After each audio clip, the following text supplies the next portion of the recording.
नमस्कार। आज हम बात करने वाले हैं दो बहुत ही पुरानी कहानियों की। एक राजा की, एक व्यापारी की। एक कहानी है असफलता की तो दूसरी है कामयाबी की। और इन दोनों कहानियों से ना हमें भाग्य के बारे में एक बहुत ही गहरा सबक सीखने को मिलता है।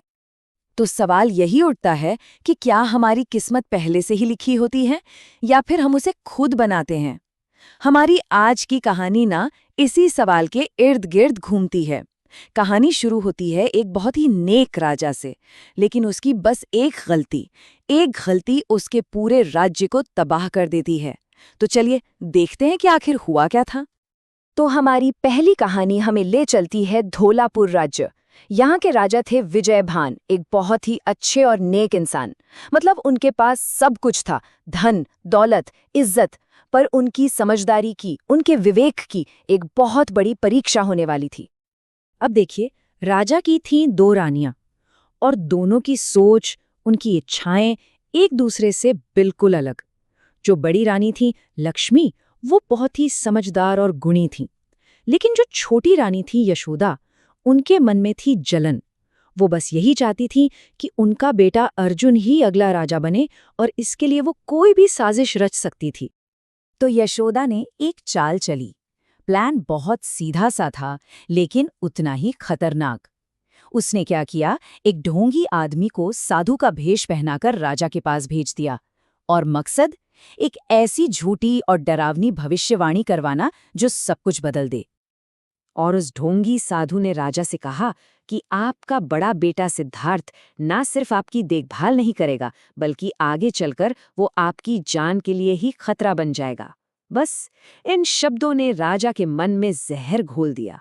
और यही तो सबसे दिलचस्प बात है ना, कि कैसे एक झूठ जिस पर आंख बंद करके भरोसा कर लिया जाए, वो एक पूरी सल्तनत की बर्बादी की वजह बन सकता है। तो डर के मारे राजा ने एक ऐसा फैसला ले लिया जिसकी किसी ने कल्पना भी नहीं की थी।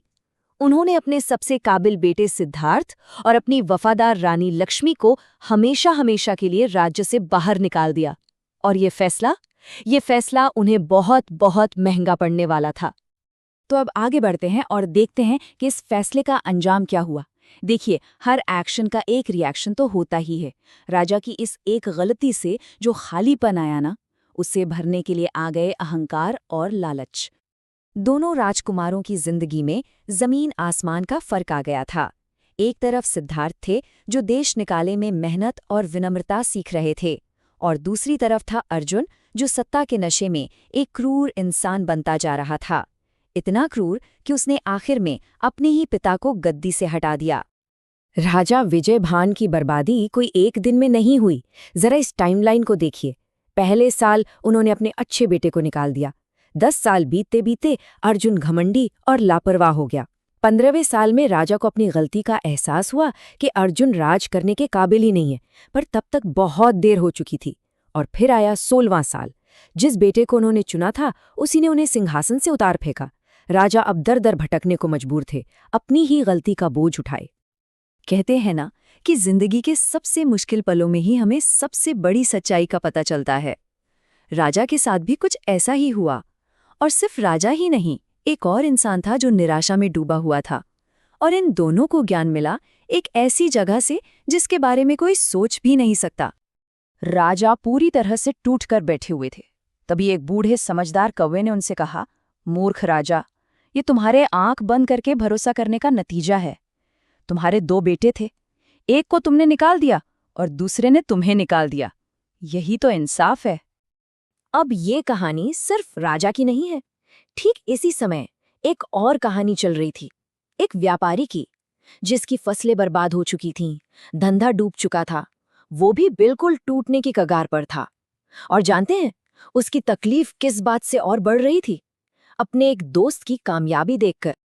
उस व्यापारी ने अपना दर्द एक और समझदार कौवे को सुनाया। उसने कहा, मुझे अपनी नाकामी का उतना दुख नहीं है जितना अपने दोस्त की कामयाबी का है।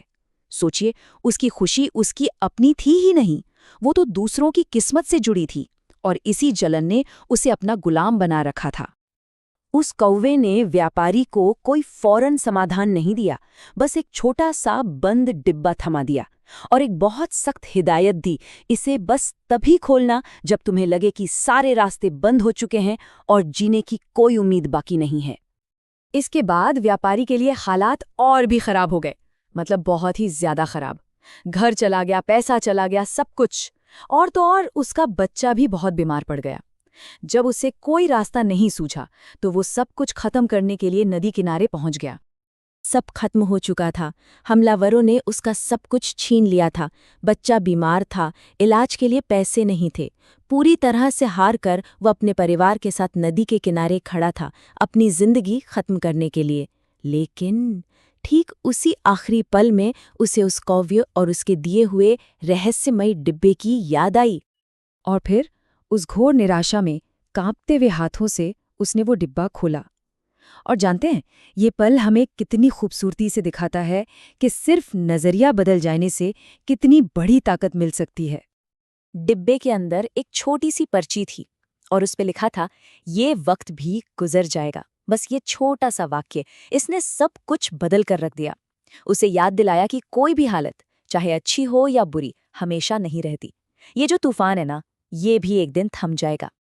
इस एक सोच ने उसे नई हिम्मत दी और वो व्यापारी नदी किनारे से वापस लौट आया। तो अब सबसे जरूरी सवाल ये है कि इस समझ को, इस ज्ञान को उस व्यापारी ने और देश निकाले राजकुमार ने अपने अपनी जिंदगी में इस्तेमाल कैसे किया। और देखिए, दोनों ने अपनी किस्मत की डोर फिर से अपने हाथों में थाम ली। व्यापारी ने मेहनत और एक नए नजरिए से अपना काम फिर से शुरू किया और फलों का एक बड़ा व्यापारी बन गया। वहीं दूसरी तरफ राजकुमार सिद्धार्थ ने अपनी अच्छाई और अपने चरित्र के दम पर लोगों का दिल जीता और उनकी मदद से अपने पिता का खोया हुआ सिंहासन वापस हासिल कर लिया। तो इन कहानियों से हमें क्या सीखने को मिलता है? कुछ बहुत जरूरी बातें। पहली, अच्छा और बुरा कोई भी वक्त हमेशा नहीं रहता। दूसरी, अपनी खुशी की चाबी दूसरों के हाथ में मत दीजिए। जलन से सिर्फ दुख मिलता है, जबकि दूसरों से प्रेरणा लेकर हम कामयाब हो सकते हैं। और सबसे बड़ी बात, हमारे साथ क्या होता है ये उतना जरूरी नहीं है जितना ये कि हम उस पर रिएक्ट कैसे करते हैं, वही हमारी किस्मत बनाता है। तो ये कहानी है दो लोगों की, एक राजकुमार, एक व्यापारी। दोनों पूरी तरह बर्बाद हो चुके थे। एक को अपनों ने ही धोखा दिया था तो दूसरा हालातों का मारा था, पर दोनों ने अपने किस्मत को फिर से लिखने का रास्ता ढूंढ ही लिया। उन्हें ये बात समझ आ गई थी कि किस्मत सितारों में नहीं लिखी होती, वो हमारे अपने हाथों में होती है। उन्होंने हालात को अपने काबू में किया और ये साबित कर दिखाया कि किस्मत कोई ऐसी चीज नहीं है जो बस हो जाती है। नहीं, किस्मत वो है जिसे हम अपनी मेहनत और फैसलों से खुद बनाते हैं। तो आखिर में एक सवाल बचता है जिस पर हम सब सोच सकते हैं। अगर हर पल, हर लम्हा गुजर जाने वाला है, तो जो पल अभी हमारे पास हैं, हम उससे क्या बना रहे हैं? हमारे साथ इस सफर पर आने के लिए बहुत बहुत धन्यवाद।